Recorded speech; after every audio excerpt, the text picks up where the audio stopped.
Hello everyone, it's of course me down here back again with another review, and in today's video we're going to be reviewing the second season of Cobra Kai. I am fully aware that this is very quick turnaround after my review of season 1. As soon as I finished season 1, I got straight into season 2. I binged the entire season within a day, which is something I didn't originally plan for, but it just ended up happening. So of course, if you guys want to know my thoughts on season 1, go check out the video for more in-depth thoughts. But in terms of a short summary, I loved season 1, really enjoyed it. So I was really excited for season 2 and what it was going to do.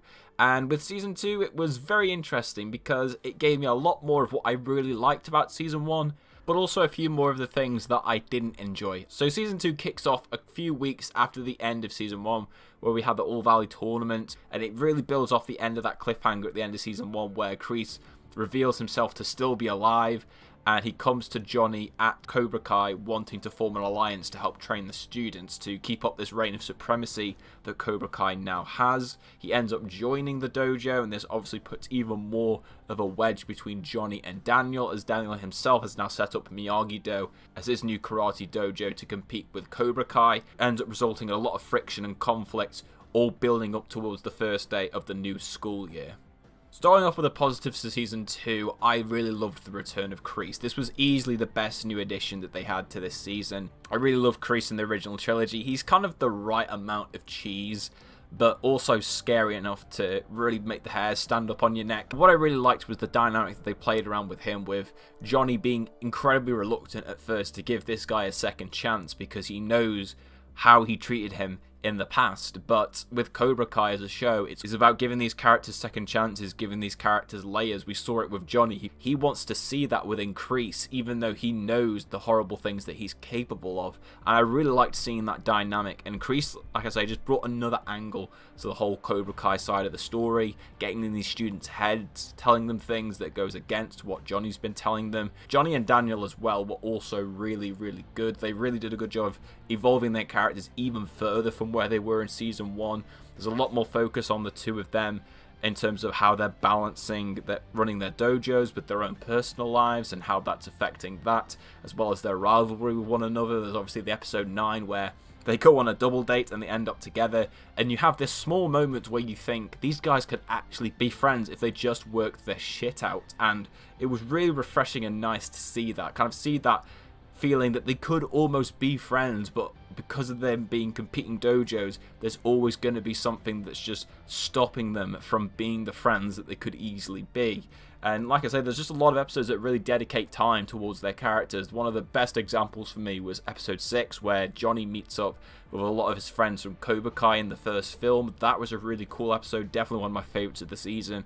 Getting to see how they've all evolved from the events of the original film and how his friends react to him working with Kreese and with Cobra Kai. And I just love what they did with both of their characters. The action as well in this season is really cool. I really enjoyed it once again. They definitely go a lot more high octane, a bit more over the top compared to season 1. Like, season 1 had some over the top elements with action, but it stayed mostly grounded. In season 2, they definitely kick it up a notch, but for me, given the tone that the show goes for, it never felt too overboard or felt like it jumped the shark. Plenty of really great action sequences, of course, the main one being the one that we get at the end of the season, the whole brawl between Cobra Kai and Miyagi-Do in the finale. That was a brilliant fight scene.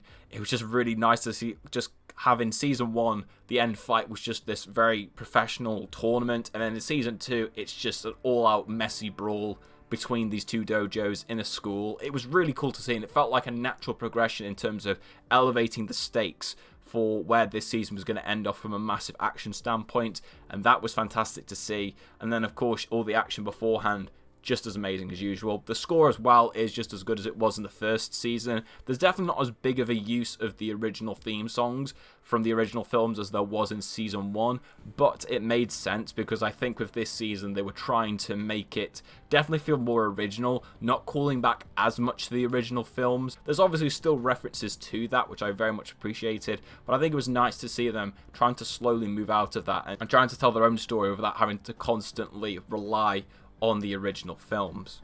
We obviously get a couple of new characters in here as well. We got Stingray, who joins Cobra Kai. He was a really cool and funny addition. I really enjoyed him, having this guy who was just completely out of fit, way too old to be in Cobra Kai when you've got all these little kids there but he was just a really funny presence to have. I enjoyed his character, and Tori as well was an interesting one. I really liked the fact that she's definitely this person who's got a real hard edge on her shoulder, but you can kind of see where that comes from. You get an understanding as to why she is the way she is. She goes a little bit overboard in the season finale when she's literally ready to kill Sam, but I really liked what they did with her character. I'm very intrigued to see what they're going to do with her in season 3, given where her character leaves off with her relationship with Miguel and how that's affected by the events of the finale.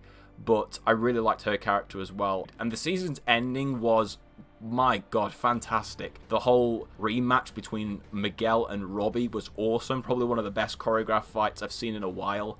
And I just loved how they paid off this whole season-long story of Miguel, obviously in the first season at the end, showing no mercy to Robbie and exposing his weakness. And then in this season finale, obviously showing that mercy, but then paying the price for it with Robbie kicking him over the ledge.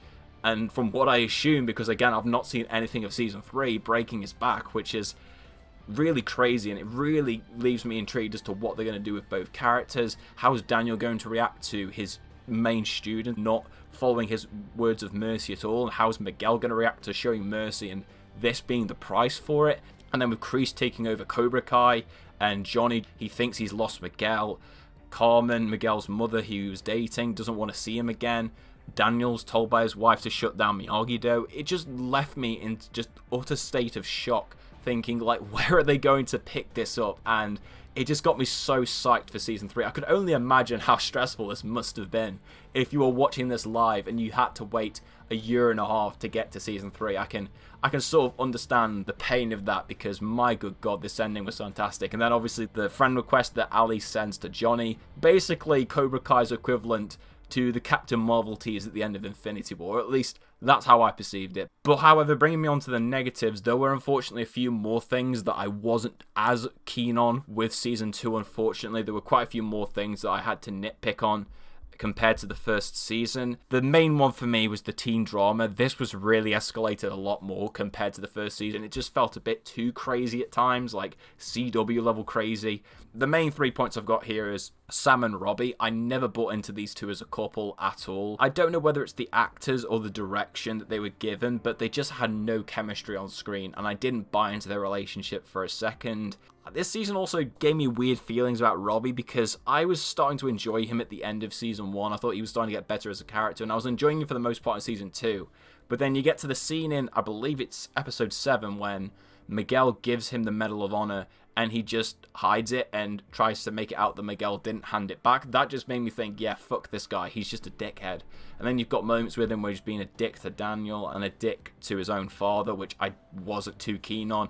And then at the end of the season, when he kicks Miguel off the ledge, I was like, yeah, fuck Robbie, I don't like him anymore. And like I said, I just didn't buy into him and Sam being together as a couple. I've always said this, and I've said this in season 1, I'll say it again, I ship Sam and Miguel, so hopefully they get back together in season 3. If they do, I will be very happy, because that is definitely the end game couple, but we'll wait to see what that entails. There was also a bit of a love triangle they were trying to play out between the 3 of them in the season, which again, I just wasn't really digging at all. I'm not really a big fan of love triangles in most TV shows, really, to be honest, but here I just felt like it was a little bit forced. Again, it just kind of made me sit there thinking, why are we wasting time on this? Just drama for the sakes of drama. And then Miguel as well doesn't really have a lot to do in this season. Like, he has a bit at the start where Johnny lectures him about showing mercy, and then at the end of the season when that's paid off, when he shows mercy to Robbie, but he ultimately pays the price for it. But in between that, I don't really feel like we got a lot with his character. He just kind of sat around being the angry ex-boyfriend. That's really all he had going for him the whole season, and we didn't really have as much of him and Johnny and their relationship together, which was easily my favourite part of that first season, was seeing those two characters work together and evolve, and we didn't really get much of that in this season, which was really disappointing to me personally. I think there was also a massive lack of focus, I feel like, with this season. They were trying all these different things, all these different plot lines, and they got very muddled. I didn't really understand what the whole end point of the season was going to be. In season 1, it was very clear that the end point was to get students at Cobra Kai and to enter the tournament at the end of the season. That was the end point. With this, it's not very clear. We don't really get an idea of what the end point is until they establish, you know, the whole build up to the first day of the new school year, towards maybe the back 3 episodes of the season, which just felt a little bit too late for me personally, and it just felt like we were juggling from story to story, but there was no narrative thread properly leading us through then. And the last one is Dimitri. I didn't like this character at all. I liked him in season 1. In this season, they didn't balance it out at all. He was very infuriating. Every time he went to Miyagi-Do, he was constantly complaining, and I didn't like him as a character at all. He got very annoying pretty quickly. I hope they rectify this in season 3, because he's definitely going to be sticking around for then. So fingers crossed they've learned from their mistake in season 2. And he's way less annoying. Other than that, though, even though I may have harped on the negatives a bit too much, I still really enjoyed Cobra Kai Season 2. I really enjoyed this. Again, I don't think I enjoyed it as much as Season 1, mainly because, well, it gave me a lot of the things that I really liked about Season 1. It unfortunately elevated on the issues, unfortunately, that I had also with that first season. And so for that reason, I'm going to give Cobra Kai Season 2 the final score of an 8.5 out of 10. I still think this is a very good season. I very much enjoyed it, but like I said, there was just a few more little issues and niggles that I had with this season that unfortunately stopped it from being at the same level of season 1, but I still really dug it, and that ending really left me on a note where I really can't wait to watch this next season to find out how they're going to resolve all of the shit that went down. So thank you all very much for watching my review on Cobra Kai Season 2. Of course, let me know in the comment section down below what you feel about Cobra Kai Season 2. Are you in agreement with me that it's just not quite as good as Season 1? Or do you actually prefer Season 2 to Season 1? Let me know all about that down below. Make sure to leave a like on the video. Make sure to subscribe to the channel if you're brand new. And I hope to see you all again next time.